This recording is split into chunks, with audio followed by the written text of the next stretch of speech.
നമസ്കാരം. V R ഫാർമാഗേറ്റ് Malayalam ചാനലിലേക്ക് സ്വാഗതം. ഇന്ന് നമ്മൾ നോക്കുന്നത് ജൻ ഔഷധി ഡയബറ്റിക് പ്രോട്ടീൻ പൗഡറിനെ കുറിച്ചാണ്. ഷുഗർ രോഗികൾക്ക് പ്രോട്ടീൻ പൗഡർ ഉപയോഗിക്കാമോ? ജൻ ഔഷധിയിലെ ഡയബറ്റിക് പ്രോട്ടീൻ നല്ലതാണോ? വില കുറവാണെങ്കിൽ ഗുണനിലവാരം കുറവാണോ? ഇന്ന് നമുക്ക് ജൻ ഔഷധിയിൽ ലഭിക്കുന്ന ഡയബറ്റിക് പ്രോട്ടീൻ പൗഡറിനെ കുറിച്ച് ലളിതമായി മനസ്സിലാക്കാം. ആദ്യം ഒരു കാര്യം, എല്ലാ ഷുഗർ രോഗികൾക്കും പ്രോട്ടീൻ പൗഡർ ആവശ്യമില്ല. പക്ഷേ ചിലർക്കിത് ഉപകാരപ്പെടാം. ഉദാഹരണത്തിന് ഭക്ഷണം ശരിയായി കഴിക്കാത്തവർ, പ്രായമായവർ, ശരീരഭാരം കുറയുന്നവർ, ക്ഷീണം കൂടുതലുള്ളവർ, രോഗം കഴിഞ്ഞ് വിശ്രമത്തിലിരിക്കുന്നവർ. ഇവരിൽ ശരീരത്തിന് ആവശ്യമായ പ്രോട്ടീൻ കുറയാൻ സാധ്യതയുണ്ട്. അത്തരം സാഹചര്യങ്ങളിൽ ഡോക്ടർ അല്ലെങ്കിൽ ഫാർമസിസ്റ്റിൻ്റെ നിർദ്ദേശപ്രകാരം പ്രോട്ടീൻ സപ്ലിമെൻറ്റ് ഉപയോഗിക്കാറുണ്ട്. ജൻ ഔഷധി ഡയബറ്റിക് പ്രോട്ടീൻ പൗഡറിൽ എന്തൊക്കെ ഘടകങ്ങളുണ്ടെന്ന് നോക്കാം. സാധാരണ ഇതിൽ പ്രോട്ടീൻ, നാരുകൾ, വിറ്റാമിനുകൾ, ധാതുക്കൾ, നിയന്ത്രിത അളവിലുള്ള കാർബോഹൈഡ്രേറ്റ് ഇവ ഉൾപ്പെടുത്തിയിട്ടുണ്ടാകും.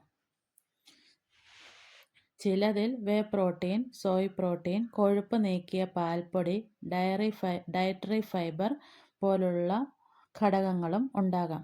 ഇതിൻ്റെ പ്രധാന ലക്ഷ്യം ശരീരത്തിന് പോഷക സഹായം നൽകുക, ക്ഷീണം കുറയ്ക്കാൻ സഹായിക്കുക, പേശികൾ ക്ഷയിക്കുന്നത് കുറയ്ക്കാൻ സഹായിക്കുക എന്നതാണ്. ഇത് ജിമ്മിൽ ഉപയോഗിക്കുന്ന സാധാരണ ബോഡി ബിൽഡിംഗ് പൗഡർ അല്ല.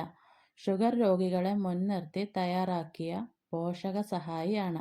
ഇതിൽ പഞ്ചസാരയുണ്ടോ എന്ന് ചോദിച്ചാൽ സാധാരണ ഡയബറ്റിക് പ്രോട്ടീൻ പൗഡറുകളിൽ പഞ്ചസാരയുടെ അളവ് കുറവായിരിക്കും. ഇതിൽ കൃത്രിമ മധുരത്തിനുള്ള സാധനങ്ങൾ ഉപയോഗിച്ചിട്ടുണ്ടാകാം. അതുകൊണ്ട് സാധാരണ മധുരപാനീയങ്ങൾ പോലെ രക്തത്തിലെ ഷുഗർ പെട്ടെന്ന് ഉയരാതിരിക്കാൻ സഹായിക്കുന്ന രീതിയിലാണ് ഇത് തയ്യാറാക്കുന്നത്.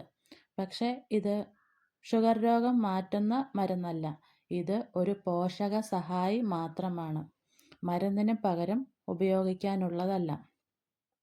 ഭക്ഷണ നിയന്ത്രണം, വ്യായാമം, മരുന്നുകൾ ഇവയെല്ലാം തുടരണം.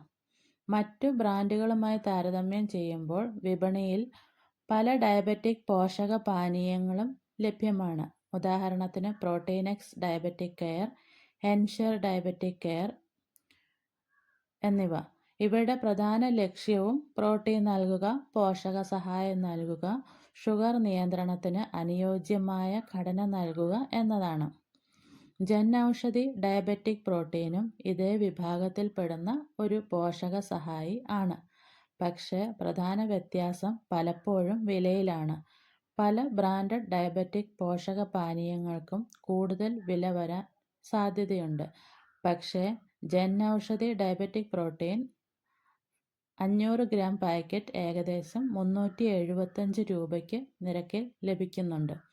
അതുകൊണ്ട് കുറഞ്ഞ ചെലവിൽ ഒരു വഴി എന്ന നിലയിൽ പലർക്കും ഇത് പരിഗണിക്കാം. ഉപയോഗിക്കുന്ന വിധം സാധാരണ പാലല്ലെങ്കിൽ വെള്ളത്തിൽ കലക്കി ഉപയോഗിക്കാം. എത്ര അളവിൽ ഉപയോഗിക്കണം എന്നത് പാക്കറ്റിലോ ഡോക്ടറുടെ നിർദ്ദേശപ്രകാരമോ നോക്കണം. കൂടുതൽ അളവിൽ ഉപയോഗിച്ചാൽ കൂടുതൽ ഗുണം കിട്ടണമെന്നില്ല.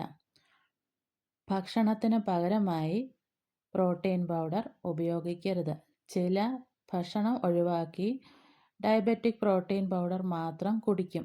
ഇത് ശരിയായ രീതിയല്ല. സന്തുലിതമായ ഭക്ഷണം വളരെ പ്രധാനമാണ്. വൃക്ക രോഗമുള്ളവർ ശ്രദ്ധിക്കണം. വൃക്ക സംബന്ധമായ അസുഖമുള്ളവർ, ക്രിയാറ്റിനിൻ കൂടുതലുള്ളവർ ഡോക്ടറുടെ നിർദ്ദേശം ഇല്ലാതെ പ്രോട്ടീൻ സപ്ലിമെൻറ്റുകൾ ഉപയോഗിക്കരുത്. കാരണം അധിക പ്രോട്ടീൻ ചിലപ്പോൾ വൃക്കയ്ക്ക് ബുദ്ധിമുട്ടാകാം.